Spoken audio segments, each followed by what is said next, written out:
The Halo is a device that saved many drivers' lives, but I won't lie, I was one of the people who said that it's not needed, blocked the view of drivers, and turned the cars into a flip-flop. But Formula One needed cockpit protection. It was long overdue. Danger is part of motorsports. It's a sport that will never be 100% safe, but that doesn't mean that motorsports, and in particular Formula One, can't improve.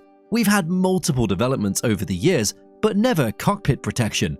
And as with many things in life, before any changes occur, something has to go wrong. Terribly wrong. It was July 19th, 2009. That weekend's Formula 2 race at Brands Hatch kicked off talks about cockpit protection. 18-year-old Henry Surtees was hit by a tire that came off a car that spun. He didn't survive. 6 days later, on July 25th, 2009, Felipe Massa's helmet was hit by a spring at 250 km per hour. A fractured skull was the result. Luckily, he survived and returned to racing in 2010. But that wasn't enough. There hadn't been a fatal crash in Formula One in years until Jules Bianchi suffered a severe head injury on October 5th, 2014 at Suzuka. He crashed during wet conditions, slid under a crane, and passed away on July 17th, 2015. A month later, on August 23, 2015, another fatal crash happened. Justin Wilson got hit by debris from another Indy car and suffered a serious head injury. He passed away the following day. Change was needed, and the FIA ramped up their research phase. In 2017, the Halo got approved. With the introduction of the Halo in 2018, Formula One and single-seater racing changed. It was a hefty titanium safety device that didn't get its flowers at the start. Shouts of blocked vision, extraction after a crash, and the device being distracting occurred. Team principals, drivers, and fans, myself included, didn't like it. But its introduction, a year later, instantly proved its value. Formula 2 was racing at Barcelona. The start of the sprint race was good. Overtakes at the start, 3 wide through a corner on lap 2, and the race looked promising. Until lap 4, Honda Juniors, Makino, and Fukuzumi collided. Fukuzumi tried an aggressive overtake, made contact with its fellow Japanese driver, and got launched into the air, landing on top of Makino's car. His left rear hit the Halo device, leaving visible marks on it. The impact was severe, but the Halo didn't crack under pressure. It withstood the weight, and both drivers were unharmed. Makino, like many drivers, was skeptical about the Halo. In an interview, he credited the device for potentially saving his life. The incident was the first real-world example of the effectiveness of the Halo. But the first showing in Formula One came 3 months later at Spa-Francorchamps in 2018. Hülkenberg misjudged his braking point, Alonso went flying and hit Leclerc's Halo. Hamilton defended against Sebastian Vettel before we got these legendary words. Let's get back to the incident. Nico Hülkenberg had a good start, a bit too good of a start, as he couldn't stop his car. He ended up at the rear of Fernando Alonso's McLaren. The impact launched him into the air. When his car hit the Sauber's Halo, he bounced off. This saved Charles Leclerc. An FIA analysis confirmed that the McLaren's front wing end plate would have hit the visor of Leclerc's helmet. Halo withstood the enormous pressure, and Fernando Alonso called the incident good proof. I don't want to think about what would have happened if the Halo wasn't there. Let's fast forward to the 2019 Formula 3 Grand Prix of Monza, a wonderful track, the Tifosi in all their glory, and of course, the Parabolica, a corner known for its speed, leading up to the straight, and since 2019, almost the end of Alex Peroni. The infamous sausage curbs were in Formula 1, curbstones that bounced you off, made sure you didn't exceed track limits, and were dangerous in my eyes. Well, that last part got proved right. The FIA didn't want drivers to exceed track limits in the Parabolica and placed a sausage curb to make sure they didn't. They forgot that cars go up to 250 km per hour in that corner. Alex Peroni went wide and drove full speed over the curbstone. His car went absolutely flying, spinning in the air before landing upside down in the barriers.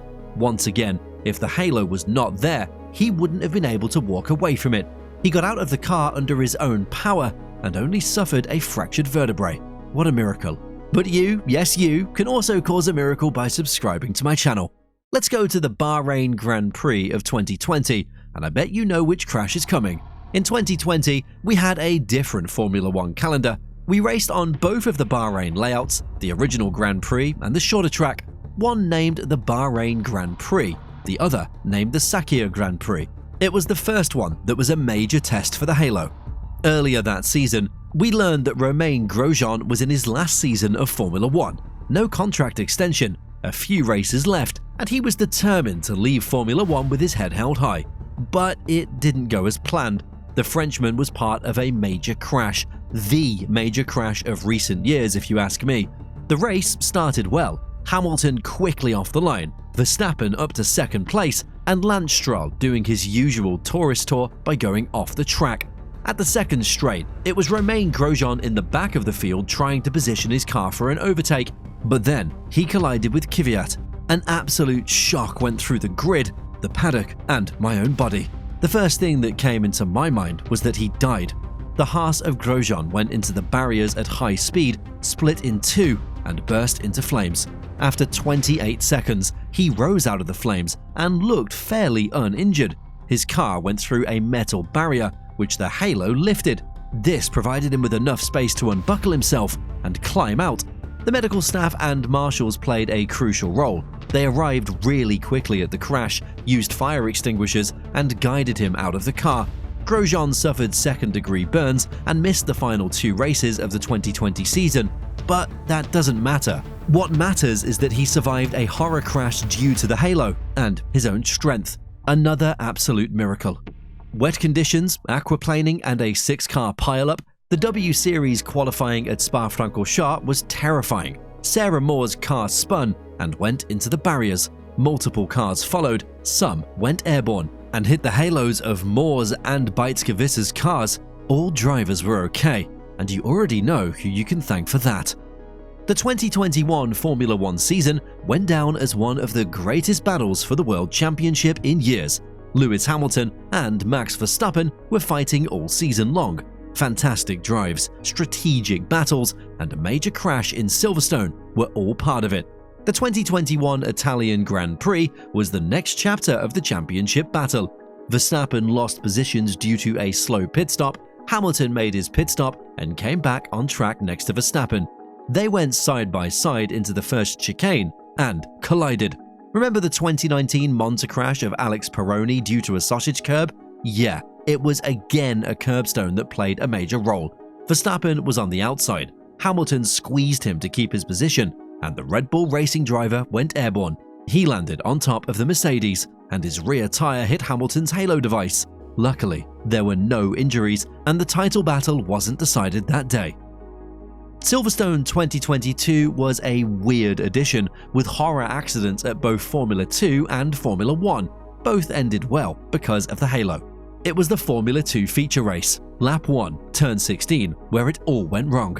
Roy Nissany went off track at turn 15 and rejoined unsafely. He tried to defend his position and pushed Dennis Hauger wide.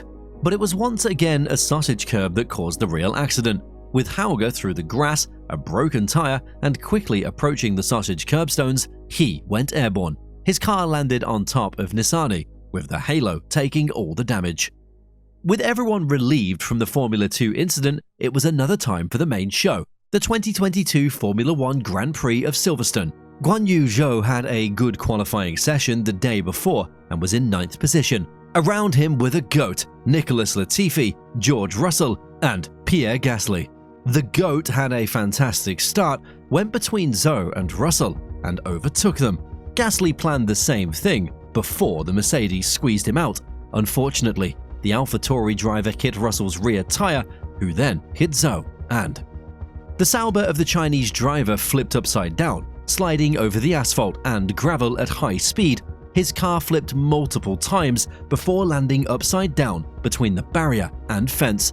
George Russell showed his good side by stopping his car and running to Zhou's crashed car. He got freed, examined, and got away without any injury.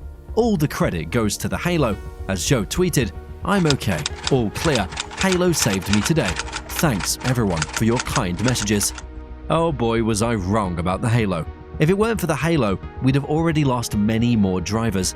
We're lucky, really, that Formula 1 is such a safe sport now.